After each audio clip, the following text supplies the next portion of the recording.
বিভিন্ন রকমের মাশরুম হয় সেটা আমার আগে একদমই জানা ছিল না। আজকে এই যখন এটার মুখোমুখি হলাম তখনই বুঝতে পারলাম, কারণ অনেকটা ভয়ে আতঙ্কেই বলতে পারো আজকে আমাকে সেটার সম্মুখীন হতে হয়েছিল। কারণ কোন মাশরুমগুলো খাওয়া উচিত কোনগুলো খাওয়া উচিত নেই সেটা সম্পর্কে আমার একদমই ধারণা ছিল না। আজকের পর থেকে কিন্তু সম্পূর্ণ ধারণা হয়ে গেছে। তো যাই হোক, শেষ পর্যন্ত কি হয়েছে আমার সাথে সম্পূর্ণটাই দেখতে হলে পুরো ভিডিও জুড়ে থাকতে হবে। তো বন্ধুরা, গুড মর্নিং সবাইকে। কেমন আছো সবাই? আশা করছি রাধা মাধবীর কৃপায় সবাই ভালো আছো।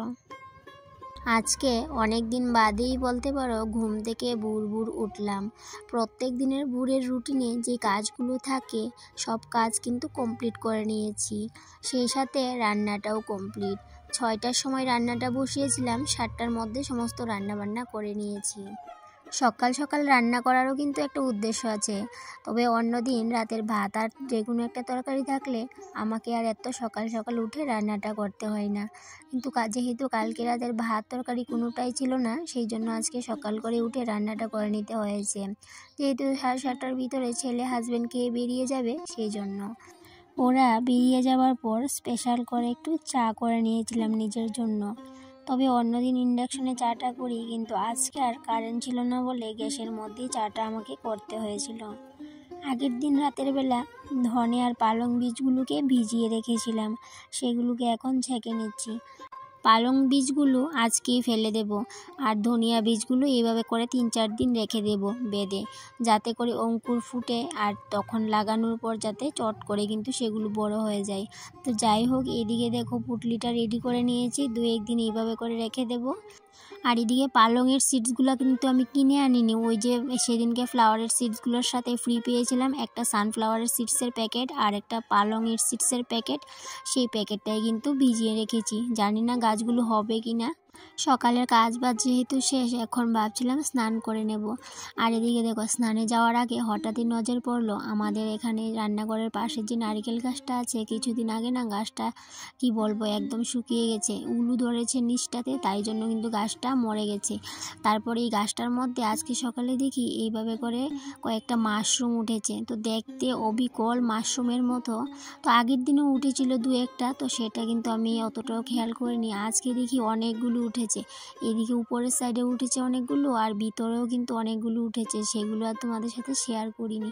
বাজার থেকে যে মাশরুমগুলো আমরা কিনে এনে খাই, যেগুলো চাষের মাশরুম, অবিকল সেই মাশরুমগুলোর মতোই দেখতে। তারপর আমি 2টো মাশরুম তুলে নিয়ে এসেছিলাম, এসে কাকিমুনিকে বৌদিকে ফোন করে বলছিলাম যে এগুলো খাওয়া যাবে কিনা, কারণ যেহেতু আমি আগে কখনো খাইনি তাই জন্য জিজ্ঞেস করছিলাম।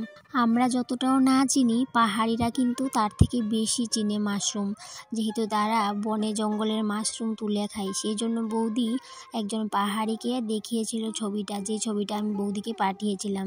তো ওই যে পাহাড়ি মহিলাটা আমাদেরই গ্রামের একজন, তো ও বলেছিল এই মাশরুমগুলো নাকি এমনিতে খাওয়া যায়, কিন্তু ওরা খায় না, এগুলো খেলে নাকি শরীরে চুলকানি হয়, তো অ্যালার্জির মতো হয়, সেই জন্য। তো তাই জন্য বৌদি বলছিল এগুলো খেও না, ফেলে দাও। তো এদিকে মাশরুমগুলোকে তুলে নিয়ে আসার পর কি রান্না বান্না করেছি সেটাও তোমাদের সাথে এক নজরে শেয়ার করে নিয়েছি।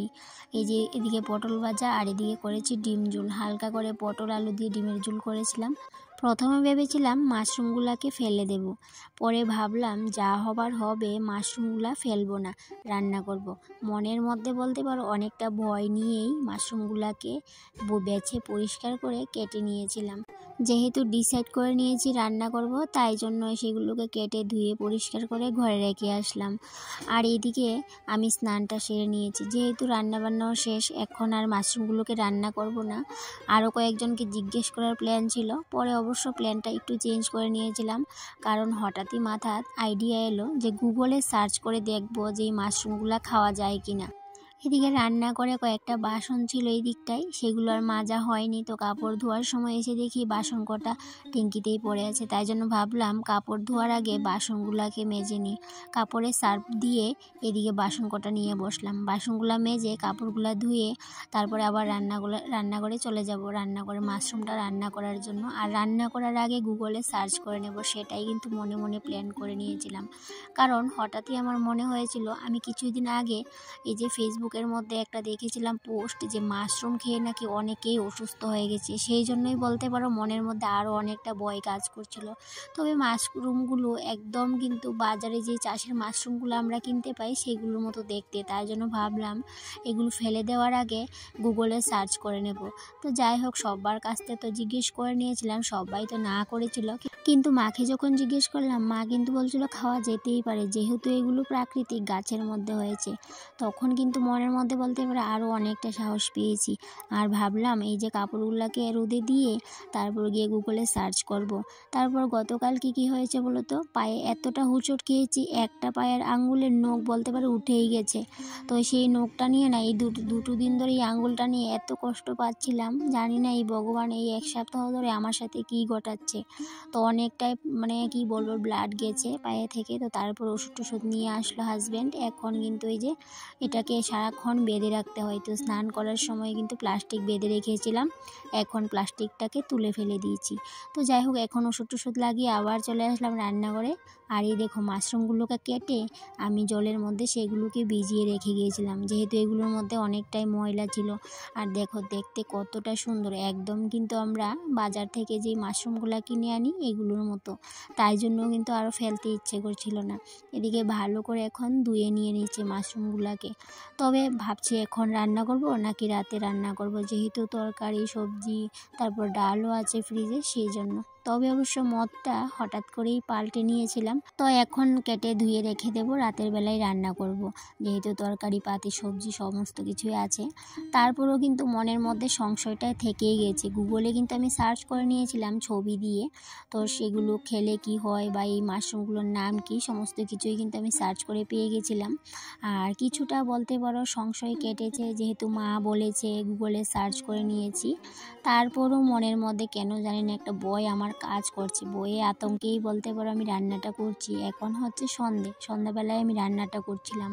তো তারপর গুগলে যখন সার্চ করছিলাম এই মাশরুমগুলোর নাম হয়েছে, নাম দেখতে পেয়েছি, সেগুলোর নাম হচ্ছে ওয়েস্টার মাশরুম। সেগুলো নাকি মরা গাছ থেকেই বেশিরভাগ হয়, প্রাকৃতিক মাশরুম।